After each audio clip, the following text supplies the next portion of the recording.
Hello friends, welcome back to our channel. Friends, आज की इस वीडियो में हम ये बात करेंगे कि इनकम टैक्स डिपार्टमेंट से ऐसे कौन सी सिचुएशंस होती हैं जिसकी वजह से आपके पास नोटिस आने के चांसेस होते हैं। फ्रेंड्स, अगर आपने अभी तक हमारे चैनल को सब्सक्राइब नहीं किया है तो आप अभी कर दीजिए, क्योंकि इससे हमें मोटिवेशन मिलता है आपके लिए ऐसी वीडियोज़ को आगे लाने के लिए। सो फ्रेंड्स, वीडियो स्टार्ट करते हैं। फ्रेंड्स, इनकम टैक्स डिपार्टमेंट से नोटिस आने के जो चांसेस होते हैं वो ज़्यादातर ये होते हैं कि आपने अपने इनकम टैक्स के रिटर्न को फाइल करने में या तो कुछ गड़बड़ी की है, या फिर उसमें जो आपने इंफॉर्मेशन दी है वो गलत दी है, या फिर आपने उसमें इंफॉर्मेशन इनकम्प्लीटेड दी है। तो फ्रेंड्स, ऐसी कौन कौन सी सिचुएशंस होती हैं जिसमें इनकम टैक्स डिपार्टमेंट से नोटिस आता है, ऐसे कुछ पॉइंट्स अब हम डिस्कस करते हैं। सबसे पहला, अगर आपकी जो टोटल इनकम है वो एग्जेम्पशन लिमिट से ऊपर है, उसके बावजूद भी आप अपने इनकम टैक्स की रिटर्न को फाइल नहीं करते हैं, तो इनकम टैक्स डिपार्टमेंट से नोटिस आने के चांसेस होते हैं।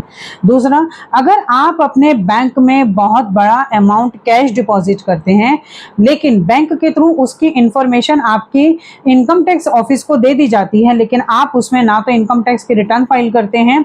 या फिर आप अपने इनकम टैक्स के रिटर्न में उस इंफॉर्मेशन को डिस्क्लोज करते हैं, जिसकी वजह से इनकम टैक्स डिपार्टमेंट से नोटिस आने के चांसेस होते हैं। अगर आपका AIS, TIS या फिर 26AS से आपकी फाइल की हुई रिटर्न मिसमैच होती है, तो उस केस में भी इनकम टैक्स डिपार्टमेंट से नोटिस आने के चांसेस होते हैं। अगर आपका कोई भी कैपिटल गेन हुआ है, फॉर एग्जांपल आपका कोई भी प्रॉपर्टी सेल हुई है या परचेज हुई है और आपको कैपिटल गेन हुआ है, बट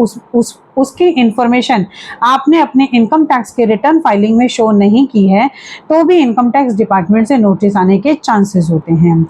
अगर आपके पास म्यूचुअल फंड्स हैं, FD है, या फिर आपके पास शेयर ट्रेडिंग हुई है, उसके इंफॉर्मेशन भी आप अगर अपने इनकम टैक्स के रिटर्न फाइल करते हुए नहीं देते हैं, तो इनकम टैक्स डिपार्टमेंट से नोटिस आने के चांसेस होते हैं। अब फ्रेंड्स, ये जानते हैं कि अगर आपको इनकम टैक्स डिपार्टमेंट से नोटिस आता है तो उसके बाद आपको क्या करना है। तो फ्रेंड्स, सबसे पहले आपको उस नोटिस को देखना है और समझना है, और उसमें जो आपसे इंफॉर्मेशन मांगी गई है और जिस ड्यू डेट तक आपसे वो इंफॉर्मेशन मांगी गई है, आपको वो इंफॉर्मेशन सही तरीके से देनी है और सही टाइम पर देनी है। इसके अलावा आपको जो इनकम टैक्स नोटिस का रिप्लाई सबमिट करना है वो इनकम टैक्स के ई-फाइलिंग पोर्टल पर जाकर ही करना है। फिर भी अगर आपके नोटिस के अगेंस्ट कोई भी क्वेरीज होती है जो आप समझ नहीं पा रहे हैं कि उसका रिप्लाई कैसे करना है, तो इसके लिए आपको टैक्स कंसल्टेंट यानी कि टैक्स एक्सपर्ट से कंसल्ट ज़रूर करना चाहिए, और उसके बाद ही अपनी इनकम टैक्स की रिटर्न जो नोटिस आया है उसका रिप्लाई सबमिट करना चाहिए। आपको अपना 26AS, AIS और TIS को भी बहुत अच्छे से चेक करने के बाद ही अपनी इनकम टैक्स की रिटर्न को फाइल करना चाहिए, ताकि आपके पास किसी भी तरह का कोई भी मिसमैच का नोटिस ना आए। तो फ्रेंड्स, इस वीडियो के थ्रू मैं आपको बस यही कहना चाहूँगी कि जब भी आप अपनी इनकम टैक्स के रिटर्न को फाइल कराएं, तो सबसे पहले आप अपने सही ITR फॉर्म को चूज़ करें, आप उसमें सारी इंफॉर्मेशन डिस्क्लोज करें, और अपने 26AS और AIS और TIS को चेक करने के बाद ही अपनी इनकम टैक्स के रिटर्न को फाइल करें। क्योंकि फ्रेंड्स, अगर कोई भी इंफॉर्मेशन आपसे छूट जाती है या फिर कोई भी इंफॉर्मेशन गलत चली जाती है, तो उस केस में आपके ऊपर नोटिस आने के भी चांसेस होते हैं और पेनल्टीज और इंटरेस्ट लगने के भी चांसेस होते हैं।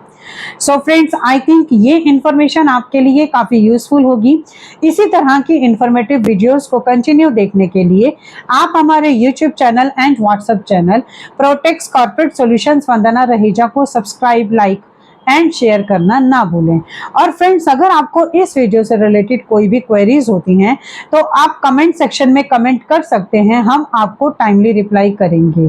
और फ्रेंड्स, अगर आप financial year 2025-26 means assessment year 2026-27 की इनकम टैक्स के रिटर्न को फाइल कराना चाहते हैं, तो आप स्क्रीन में दिए गए कॉन्टैक्ट नंबर पर हमसे कॉन्टैक्ट कर सकते हैं। Thank you.